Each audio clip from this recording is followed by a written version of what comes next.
터보차저는 바로 이겁니다. 짠! 나타났네요. 터보차저란 물건이 어떻게 작동되는지를 설명드리겠습니다. 네, 안녕하세요. 모카 김한영입니다. 세상이 많이 바뀌었죠. 요즘 다운사이징이다, 라이트 사이징이다 뭐 이런 얘기 하잖아요. 예전에는 배기량 2.0, 3.0, 5.0 고급차라면 당연히 대배기량, 당연히 V8이었는데요. 요즘은 그런 분위기가 전혀 아닙니다. 제가 타던 소렌토 하이브리드만 해도 1.6L 터보였잖아요. K8도 1.6L 터보, 소나타 센슈어스, K5 이런 것도 1.6 터보죠. 2.5 터보도 요즘은 있고요. 가만 보면 요즘 터보 엔진은 그냥 기본이 돼가나? 이런 생각이 들죠. 제네시스는 다 터보입니다. 국산차 중에서 가장 크고 비싼 차 신형 제네시스 G90 이것도 3.5L 터보로 단일화됐죠. 현대기아차도 이 터보차저 장착한 차들의 비율이 많이 높아졌습니다. 1.6L 터보, N에 들어가는 2.0L 터보 있죠. 스팅어에 들어가는 2.5L 터보도 있고 3.3L 터보도 있고 어쨌든 우리나라 차들 거의 다 이제 터보가 엄청나게 많이 생겼고요. 수입차 아우디 거의 다 터보죠. S클래스 다 터보. 제가 타는 포르쉐 911 이것도 이제는 다 터보예요. 포르쉐 911의 기본 모델까지 터보가 될 줄이야. 포르쉐 터보가 터보고 제 차 911 기본형은 그냥 터보. 약간 그런 느낌이에요. 심지어는 페라리도 터보. 터보 달지 않은 차가 없어요. 근데 터보 좀 알고 계세요? 터보가 뭔지 좀 알고 보셔야 되겠죠. 터보가 뭔지 어떻게 관리해야 되는지 이런 거 간단하게 살펴보도록 할게요.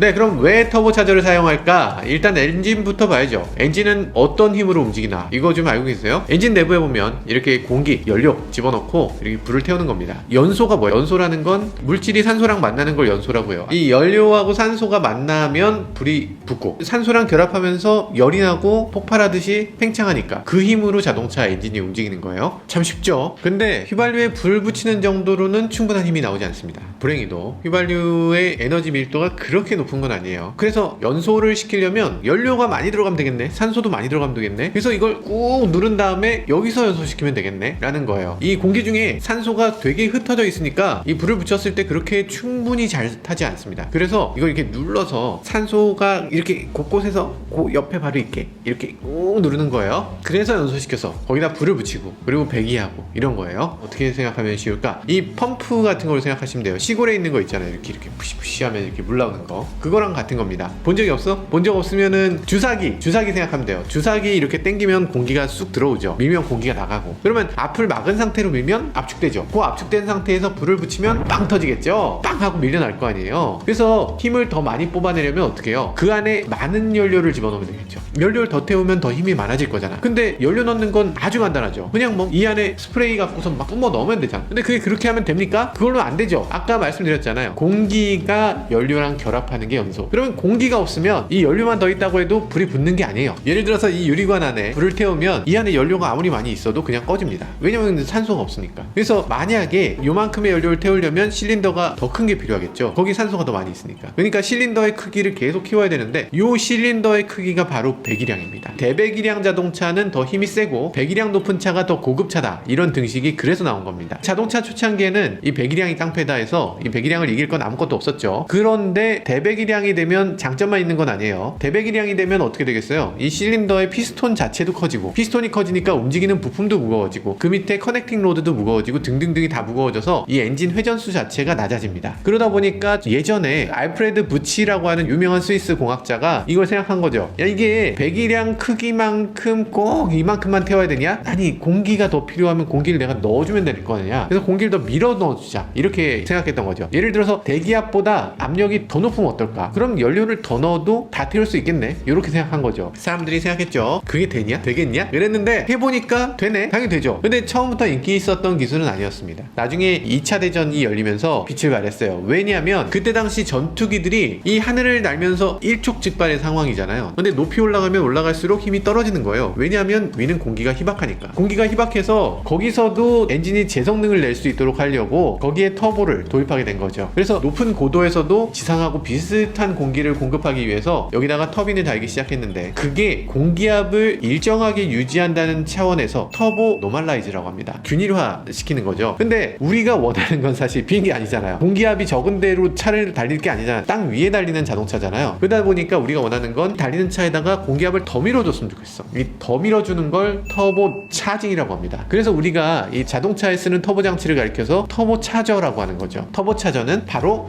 이겁니다. 네, 짠 나타났네요. 야 세상에. 여기까지 아주 쉽게 따라오셨죠? 이제는 여기서 터보차저란 물건이 어떻게 작동되는지를 설명드리겠습니다. 약간 생긴 거 보면 뭐 같아요?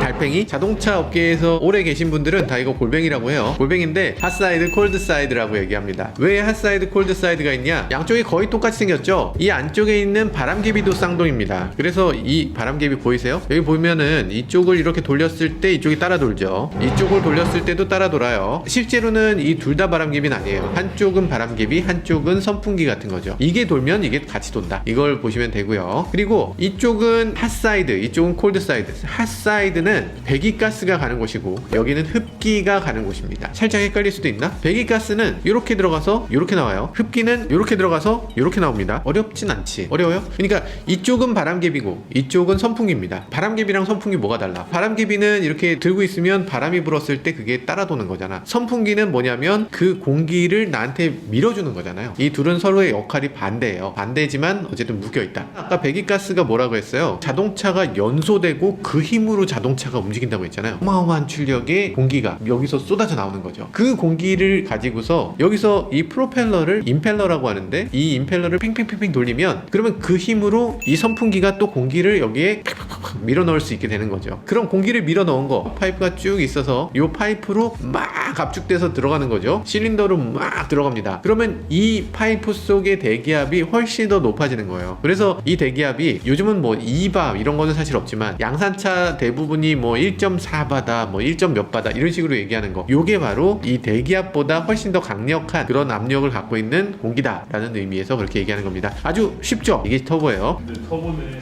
푸슝푸슝 이런 소리가 그렇죠. 이런 거 아시는 분 대단한 건데 이거 굉장히 옛날 분이신데 예전에 제 영상 보시면 까만 형하고 제가 예전에 많이 만났어요. 그분이 지금 이 영상에서 보시면 어울림 스피라를 저를 태워줬어요. 페달에서 발을 떼면 여기서 푸슝푸슝 하는 소리가 나죠. 이거 뭐냐 이거죠? 이게 블로우오프 밸브라는 겁니다. 아까 터보차저가 공기압보다 강하게 밀어넣는다고 했잖아요. 밀어넣었으니까 이게 밀어넣은 상태에서 엔진에서 점화가 잘 돼서 배기로 잘 가면 괜찮은데 밀어넣은 상태에서 가속 페달을 뗀다. 그러면 여기 들어갔던 공기가 밀려 나올 수 있어요. 그러니까 선풍기가 이렇게 공기를 밀고 있는데 갑자기 선풍기 쪽으로 공기가 확 들어온다는 거지. 그렇게 거꾸로 들어오게 되면 그럼 선풍기 고장 나겠죠. 그러니까 여기 블로우오프 밸브라고 해서 중간에 압이 너무 세지면 옆으로 빠져나가는 그런 장치가 있습니다. 그래서 푸슝푸슝 소리가 나는 거예요. 자, 어디가 지금 어디까지 했지? 그러면 이제 압축을 했을 때 어떤 일이 벌어지나 요거 간단하게 말씀드려야 되겠죠. 일단 공기를 압축해서 이렇게 왁 밀어 넣으면 어떻게 되냐면 일본 지하철을 생각하시면 돼요. 일본 지하철에서 사람들이 막 꽉 찼잖아요. 꽉 찼는데 몇 명이 더 타려고 하면 뒤에서 누가 밀죠. 보시면 있어요. 그래서 막 더 밀어. 그럼 그 안에 있는 사람들은 어떻게 되겠어요? 서로 막 이렇게 몸이 막 부벼지고 막 이러니까 부딪히면서 뜨거워져요.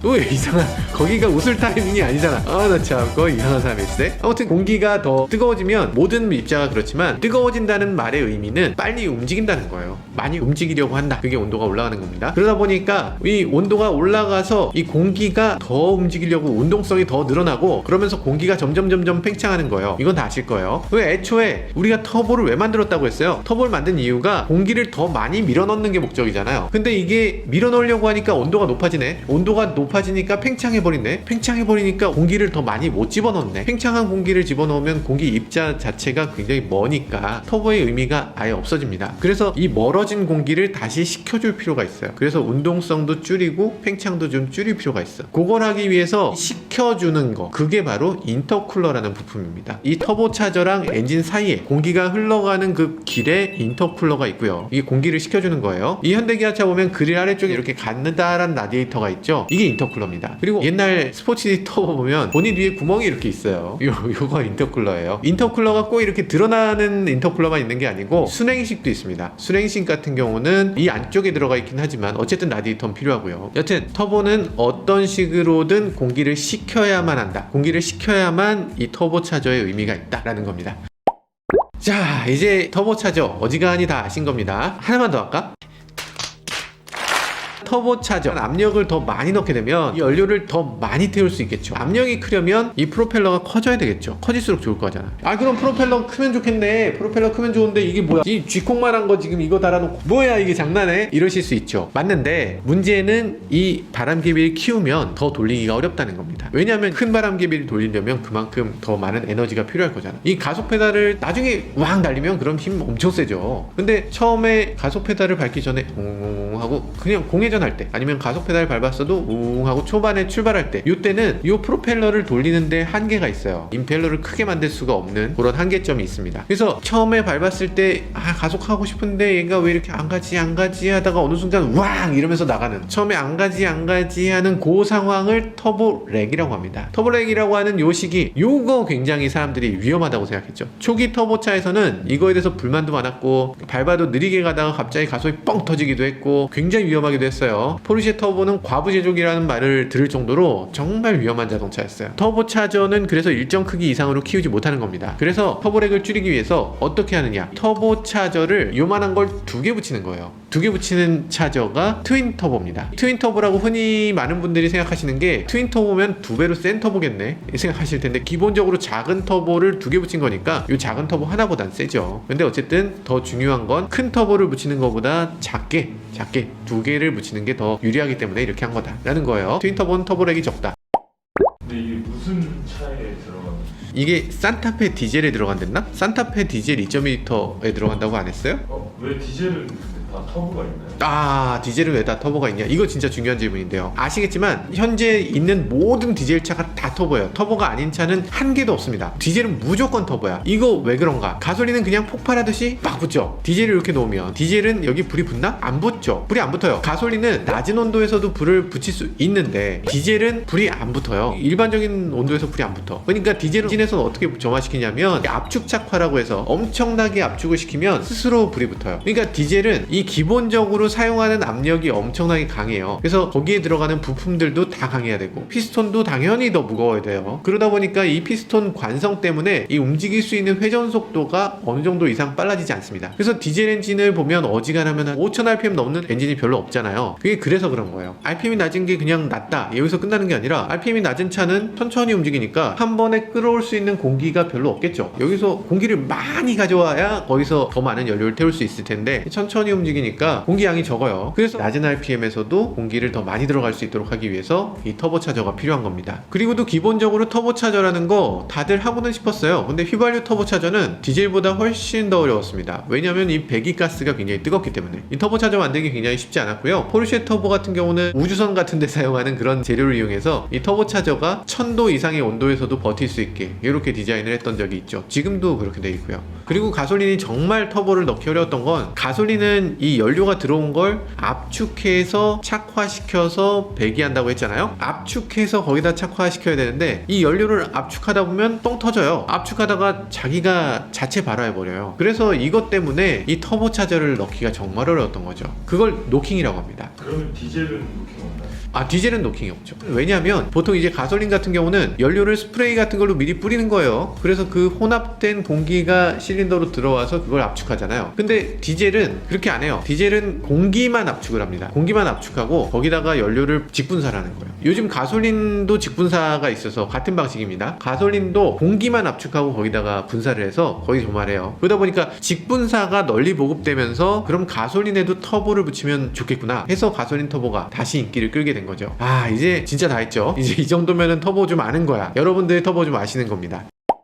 터보차저 어디서 만드나요? 당연히 가레트 아닌가? 가레트라고 써있네. 사실 당연하죠. 이 가레트는 이 터보 업계에서 1등이고 현대기아차에서도 상당수가 가레트고 뭐 그러다 보니까 이게 당연히 가레트일 줄 알았습니다. 제가 옛날에 차던 차 국내 최초 터보차였는데 그게 뭐였냐면 스쿠프. 그 스쿠프에 달려있던 거가 가레트였어요. 현대차 최초의 터보 엔진부터 지금까지도 그냥 압도적으로 가레트가 가장 많습니다. 국산차만 가레트 많이 쓰는 게 아니고 뭐 유럽차, 뭐 BMW나 벤츠나 이런 회사들도 가레트를 많이 씁니다. 뭐 유명한 레이싱 경기에 나오는 차들 거의 다 가레트 터보 쓰죠. 포뮬러1에서도 벤츠, 페라리 이런 메이커들 다 가레트 터보 쓰고요. 요즘 현대차 이 WRC 레이스 뛰잖아요. 여기서도 가레트 터보를 씁니다. 자, 광고 끝났나요? 아, 이게 광고가 아니야? 아, 고장 났을 때 얘기해야 된다고? 아니, 고장 나는 게 광고가 되나? 터보차저라는 게 사실 고장이 가끔 나요. 제가 예전에 스쿠프 탈 때 그때 차를 막 이렇게 빵 주행하고 나면 시동을 끄면 진짜 혼났습니다. 일단 차를 세웠으면 예열하는 것처럼 후열이라는 걸 했어요. 그래서 시동 걸어놓은 상태로 이 열을 식혀서 앞에 팬이 딱 멈출 때까지 식혀줘야 돼. 안 그러면 터보차저가 너무 달궈져서 여기서 들러붙습니다. 바로 고장나요. 야, 정말 암울한 시대였다. 가레트 옛날에 그랬습니까?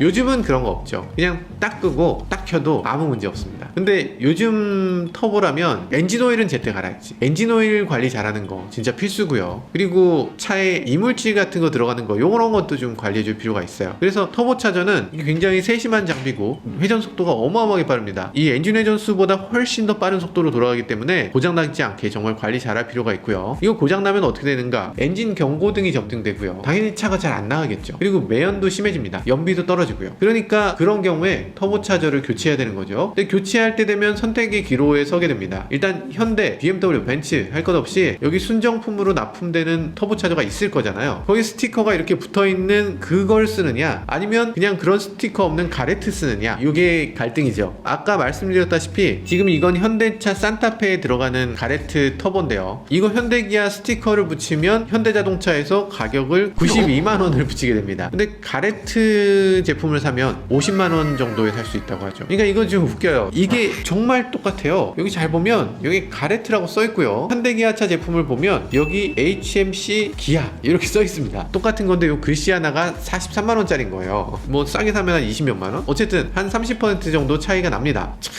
안타까운 현실이죠. 근데 이게 터보차저에만 있는 문제가 아니에요. 사실 자동차 필터라든지 뭐 자주 쓰는 소모품 같은 거, 이것도 현대, 기아, 뭐 벤츠 뭐 이런 자동차 회사들이 마크를 붙여서 파는 게 있고요. 그리고 부품 제조사가 부품 제조사 브랜드로 직접 하는 것도 있어요. 요즘 들어서 이렇게 두 가지 제품들을 선택할 수 있는 그런 상황이 됐더라고요. 그러다 보니까 이 공정위에서는 매뉴얼에다가 순정 부품을 사용해야 한다 이렇게 쓰는 거, 이걸 제재하겠다 이렇게 밝혔어요. 왜냐면 이게 실제로는 똑같은 제품이잖아. 실제로 똑같은 제품을 똑같이 파는데 제조사가 OEM 스티커 붙어있는 걸 써야 된다 이렇게 강제하는 거, 이런 거는 안 된다는 거죠. 그리고 그거 쓰지 않으면 차에 문제가 생길 거다 이런 식으로 하는 것도 안 된다는 겁니다. 공정위 입장에선 당연히 제조사한테 물어봤겠죠. 이 제품하고 스티커 안 붙은 제품하고 품질에 차이가 있냐? 없는데요? 했겠죠. 어차피 똑같은 거잖아. 어차피 똑같은 건데 왜 순정 부품을 사용해야 된다고 해? 이렇게 된 거죠. 그래서 이제 매뉴얼에 순정 부품을 사용해야 품질이 유지됩니다. 이런 표현을 앞으로는 못 쓰게 돼요. 공정위가 조사한 바로는요, 어떤 제품은 제조사 스티커만 붙여놓고 5배나 더 비싼 제품도 있었다고 해요. 아, 이게 말이 되나 싶은 정도죠. 그 기사 보고서 이거 사기 아니냐 이러시는 분도 계시고, 뭐 스티커만 붙이고 5배 말이 되냐 뭐 하시는 분들도 계신데, 뭐 꼭 그런 것만은 아닙니다. 제조사가 직접 하면 제조사에 속한 여러 회사들, 뭐 현대도 모비스 같은 회사 있잖아요. 그런 회사들이 유통 과정도 굉장히 길고 AS 쪽에서 물류도 또 여러 가지로 해야 되고, 그러니까 물류비도 더 들어가기도 하죠. 그래서 가레트에서도 직접 만들지만 그걸 모비스에 보내고, 모비스는 또 자체 물류센터에 돌아야 되고, 박스 디자인하고 뭐 관리비에 서비스 센터 관리하고 뭐 수리하고 뭐 하여간 엄청 긴 과정이 있어요. 그게 사실은 옛날식 유통 방식인 거죠. 근데 만약에 가레트에서 산다 그러면 이거 생산자 직거래인 거예요. 농장에 있는 분하고 직거래하는 거, 이런 거라고 보면 되죠. 사실 뭐 제가 이렇게 말씀드린다고 여러분들이 가레트 주세요 한다고 딱 살 수 있는 것만도 아니에요. 카센터에 갔는데 우린 가레트 없는데요 하면 못 사는 거예요. 근데 만약에 선택할 수 있는 상황이야. 정품도 살 수 있고, 그런데 그건 비싸. 재생품도 있고 그건 좀 후져. 그런데 여기 가레트도 있어. 그러면 이런 경우에는 가레트를 선택하는 게 합리적이란 얘기죠. 이 30% 거의 30만 원이나 되거든요. 똑같은 제품인데 30% 저렴하게 살 수 있다면 아유, 당연히 이거 선택해야 되죠. 이 정도 지혜는 다들 갖고 계실 걸로 생각해요.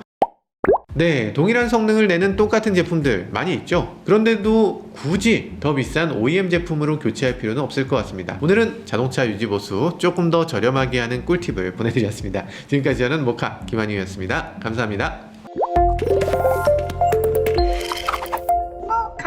이게 어떻게 받아들여야 되지? 이건 싸제라고 할까? 싸제라고 하면 좀 더 와닿을까? 싸제? 그거 약간 부정적인가? 좋은 거지. 싸제가 좋은 거지. 싸제가 더 좋다. 싸제가 더 좋은 거 맞지? 그럼요. 군대에서 쓰는 것보다 싸제구나. 싸제 야상. 뭘 주로 싸제 쓰지? 싸제 깔깔이. 그래, 싸제 깔깔이. 오리털 들어있는 싸제 깔깔이 같은 거라고.